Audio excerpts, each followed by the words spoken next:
Good morning, Old Testament survey students. This is Mr. Albers, and I will be walking you through the rest of Ezekiel, right? Chapters 6 through 48.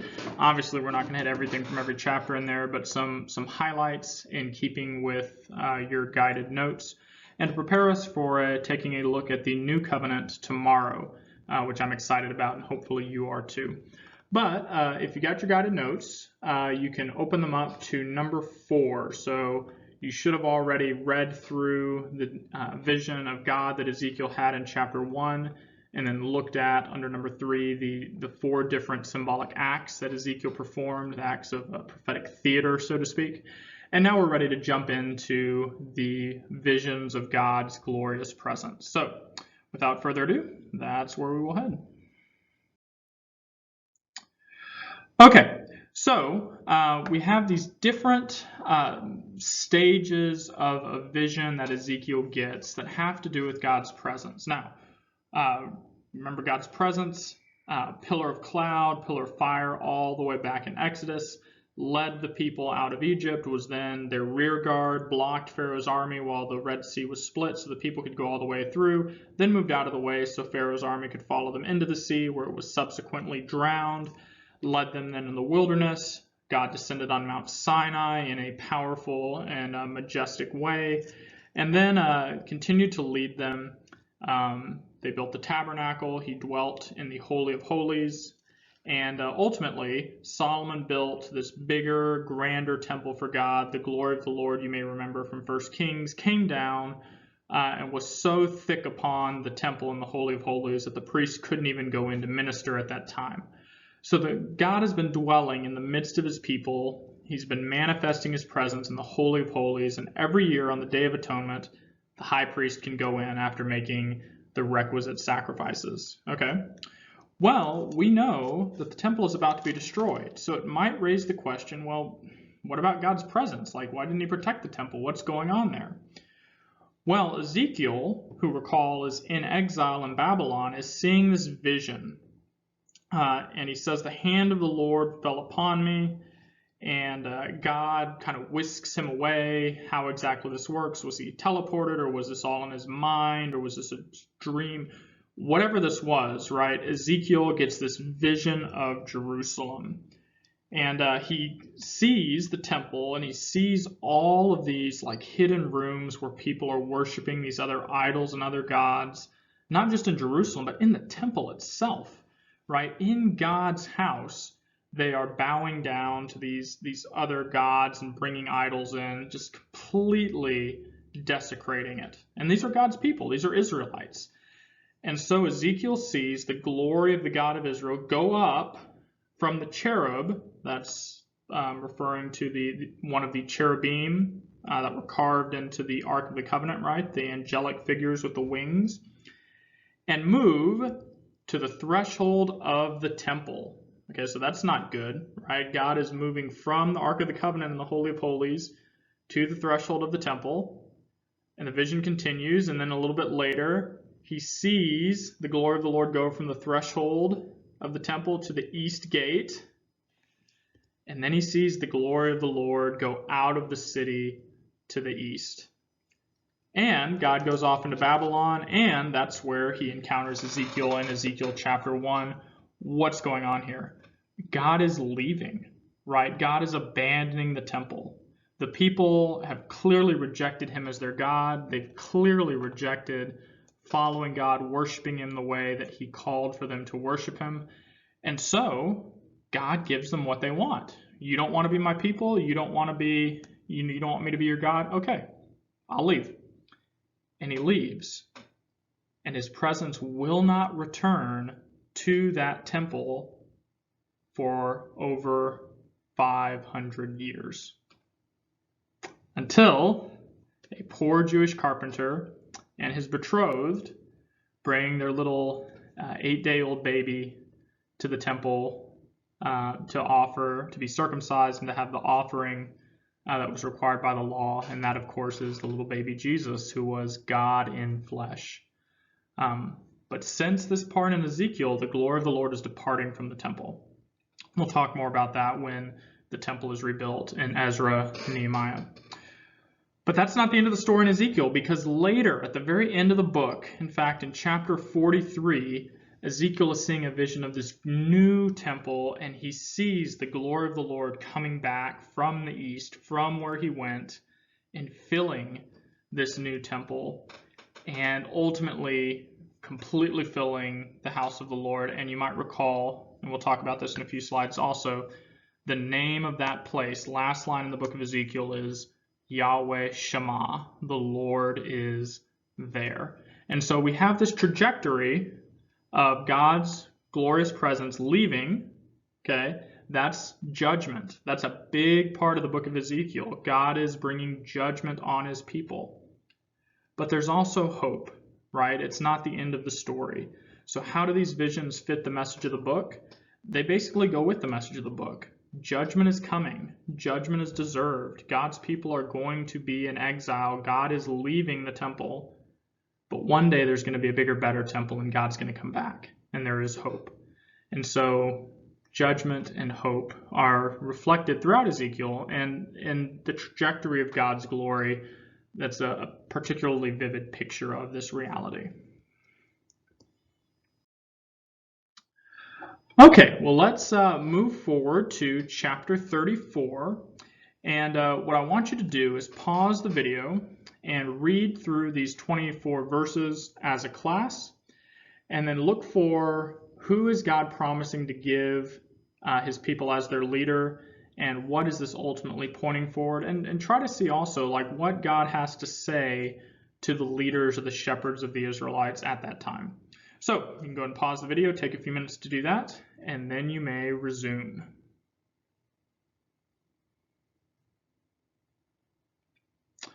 All right, well, hopefully you've had a chance to go through that now. And so we'll just hit a few of the highlights of this passage. And again, hopefully this is review at this point. The shepherds, that's a common Old Testament image for the leaders. The leaders of Israel have been oppressing their sheep. They've been feeding themselves on the common people, so to speak, in this metaphor. They have not been leading the people to worship God, and they've been taking advantage of their people. And so God is going to bring judgment. God doesn't just take that lying down. He's not cool with that. All right, this is a common scriptural theme, right? When those in power and authority oppress those under them, God is the defender of the weak. God is the father to the fatherless. And so in this case, he promises that one day he is going to set his servant David over the sheep to feed and to protect them. He's going to give them a good shepherd, we might say. Well, who is that servant David? Who is that good shepherd? Is this David himself is going to be resurrected to rule as king in Jerusalem? No, we know from the New Testament that this is pointing to great David's greater son, the heir of David, the descendant of David, the great king, Jesus himself, who refers to himself very clearly as the good shepherd who lays down his life for his sheep. And can't prove it, but I think we can be on pretty firm ground in speculating that Jesus probably had passages like Ezekiel 34 in mind when he spoke about that, right? The thief comes to steal, kill, and destroy. These leaders that are only interested in enriching themselves will not lay down their lives for their people, but I come to lay down my life for my sheep so that they might have abundant life. And so Ezekiel is pointing to a great shepherd, a good shepherd. And that can speak very powerfully in our culture too, because there are a lot of examples of people that we can look at who are in authority, who are shepherds that are not looking after the interests of their sheep, right? And that's a reality that's in all the different political parties and all levels of government and all levels of authority and families because of the pervasiveness of sin. But Ezekiel gives us a picture of the coming king, the one who is a good shepherd, the one who is not only willing to lay down his life, but actually does lay down his life for his sheep. From there, Ezekiel gets a very, very famous vision, the vision of the valley of the dry bones, right? So just like we just did, I want you to pause the video, read the first 14 verses of chapter 37 as a class, and then just look at, this is question 6, part 1, look at what are the main points of this. What is the vision saying? What is significant about it? And then resume the video and we'll hit some key points and talk through this vision. So pause the video now and take a look at those 14 verses.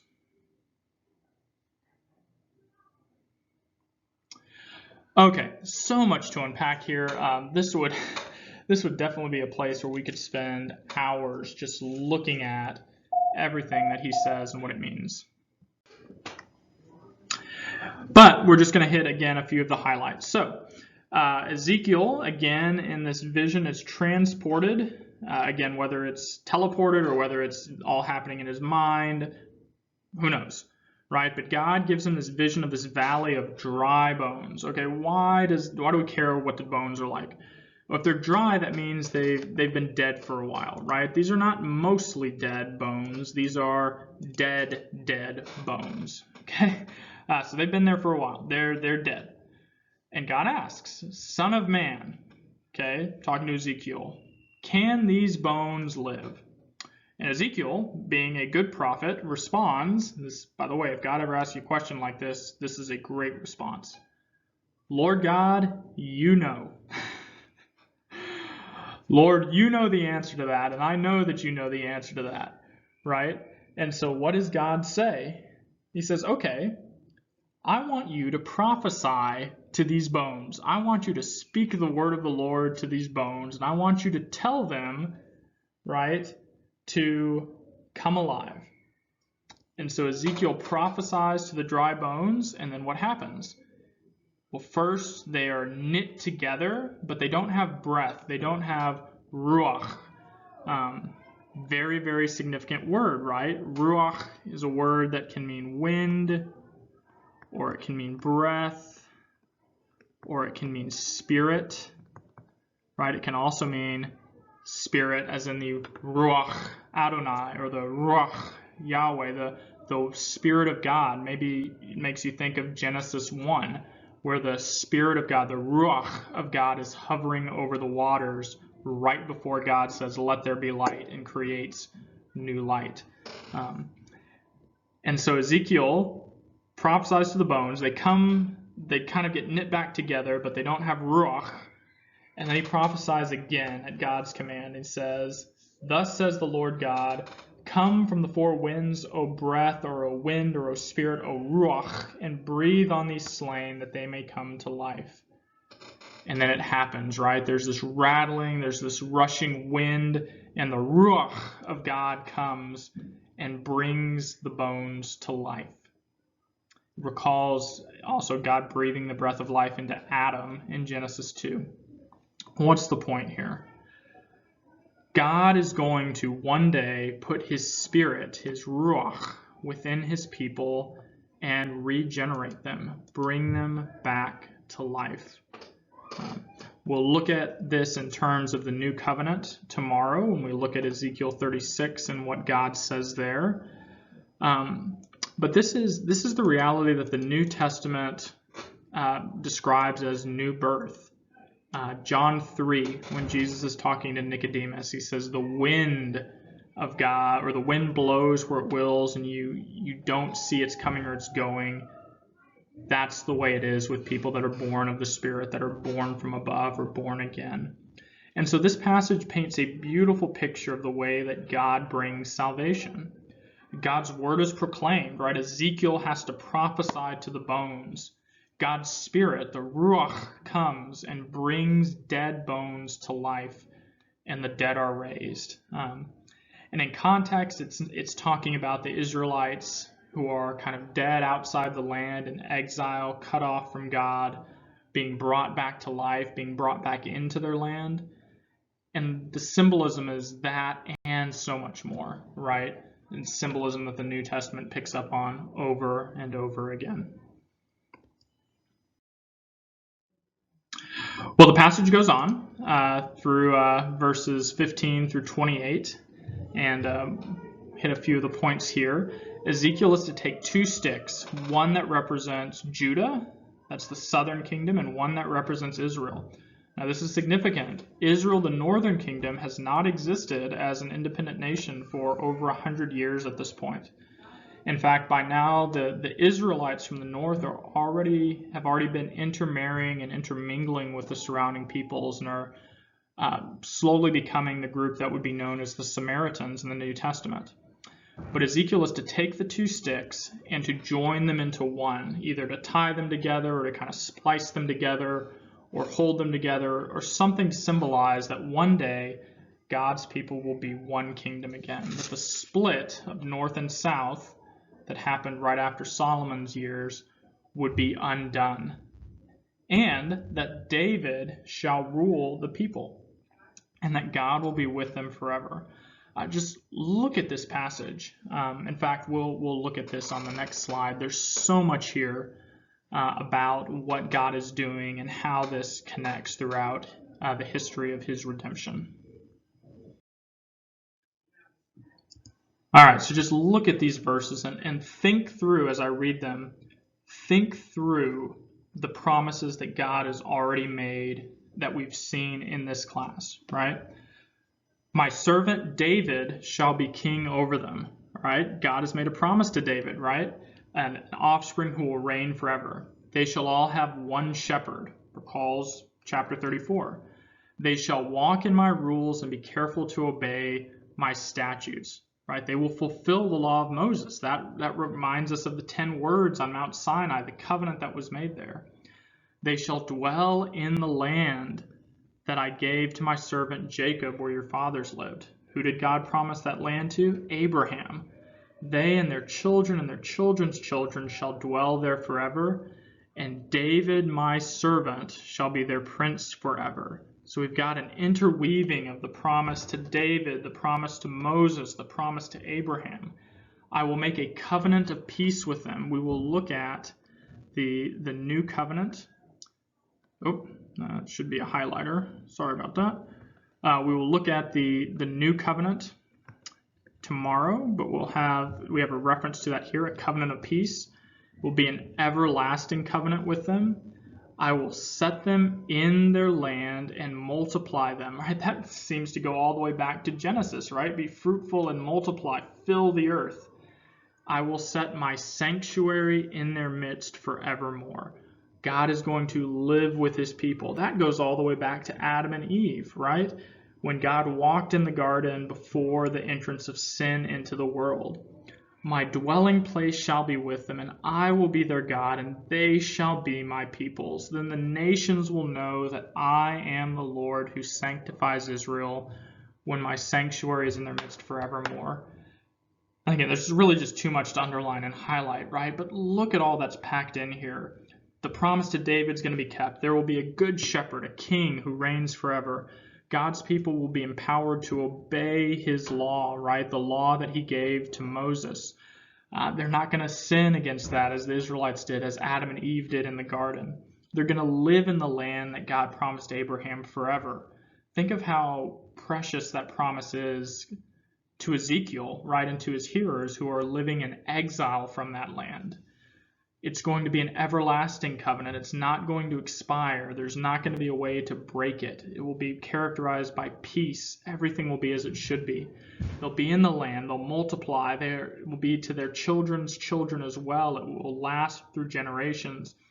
And the kicker, right? My dwelling place will be with them, and I will be their God. That language is almost verbatim at the end of Revelation, right? The dwelling place of God is with his people. That's the goal of all of redemptive history, is God is determined to come and live with his people again. Not in some tabernacle or temple where he's almost quarantined inside so that his holiness doesn't break out upon us and our sin, but truly living in our midst. And it's not just for this one ethnic group of people, the Israelites. The nations are going to know. The nations, right? And for most of us, for me certainly, that's us, right? Descendants of Abraham in the spiritual sense, not in the physical sense. But we will know that he is the Lord, and we will be his people, and he will be our God, and we will be joined as part of his great covenant. And Again, I encourage you, like, this would be a great passage to memorize. This would be a great passage to just think through. This is almost the Old Testament in a paragraph. So much good stuff here, and such a great word of hope, right? One day, these things will all be fully realized. Yes, Jesus has come and started them, but one day he's going to finish the job completely, and we will see him. We will dwell in the new creation. He will be in our midst. He will reign over us as the greater David, and God will be with us. Will be our God, and we will be his people. So may that day come soon. Okay, and last but not least, question 7. All right. And we'd be remiss if we left off the book of Ezekiel without at least exploring this question. The last 9 chapters of the book, chapters 40 through 48, Ezekiel sees this vision that's very detailed of this new temple. And commentators and scholars and churches are divided about, what does this mean, right? What is the point of this vision, okay? And the main 2 divides there are, is this meant to be taken literally or symbolically? And that's a little bit too simplistic, but just for the sake of introducing this topic, I'm going to go with those 2 categories, all right? I am probably going to ask you about this, but I will tell you up front, I am not looking for you to land on the option that I think you should land on. I'm looking for you to be able to show that you understand the different options and that you have a reason for leaning one way or the other. Totally okay if you don't have a firm opinion, but I want you to at least think about it, because this is a good example of just interpreting Old Testament prophecy and how different people approach that. So the literal interpretation would say that Ezekiel is seeing blueprints for a future temple, so that there will be a temple that it has those dimensions that he sees in the future, that we're looking forward to that. Oftentimes people that take this view say there will be a millennium, a 1,000-year reign of Jesus on the earth, and that temple will be present there. Okay, well, why do people take that? Well, the vision's pretty detailed. He's supposed to measure and report these dimensions, so people say it seems kind of odd for Ezekiel to get these dimensions if that doesn't actually mean anything, right? So given dimensions, shouldn't we assume that that's what it means? It's kind of a more straightforward interpretation. Hey, seems like he's seeing a vision of this building, so why would we assume that it's anything other than a building? On the other hand, the symbolic view says that Ezekiel is seeing a symbol of the new creation, that he's not seeing that there's going to be a literal building, but he's seeing that God is going to dwell with his people, and what image would be used for the Israelites to see that? A temple. That's where God dwelt, right? So why would people take this view? Well, you've probably noticed there are a whole lot of symbols in Ezekiel, right? He's done, some of them are pretty weird too. So we might say, well, that may not seem straightforward, but if Ezekiel is full of symbols, then maybe the most straightforward reading is the symbolic reading, because that seems like that's what Ezekiel's doing. Another significant argument for this position, Ezekiel sees not only a temple, but he sees these sacrifices happening as well, which raises a question. Well, hang on. If we're going to take this literally, are there going to be sacrifices again? Because the New Testament seems pretty clear that Christ is the once-for-all sacrifice and that we should not go back to that. So how are we going to understand that?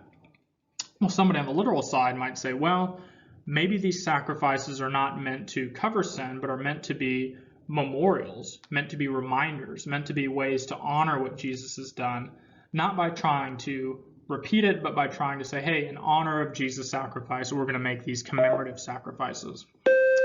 Anyhow, whichever way you end up leaning is, again, not the most important thing here. The most important thing is just that you think through it and that you put a little thought into it and understand the different options there. Remember the bottom line, the last words of the book, whether you take the literal or the symbolic, Yahweh Shema, the Lord is there. And God is going to keep that promise one day, whether it's in a literal temple building or whether that's a symbol for the new creation. It's going to be awesome, and we have that to look forward to. So that is Ezekiel in a nutshell. Thank you for watching, and have a wonderful day.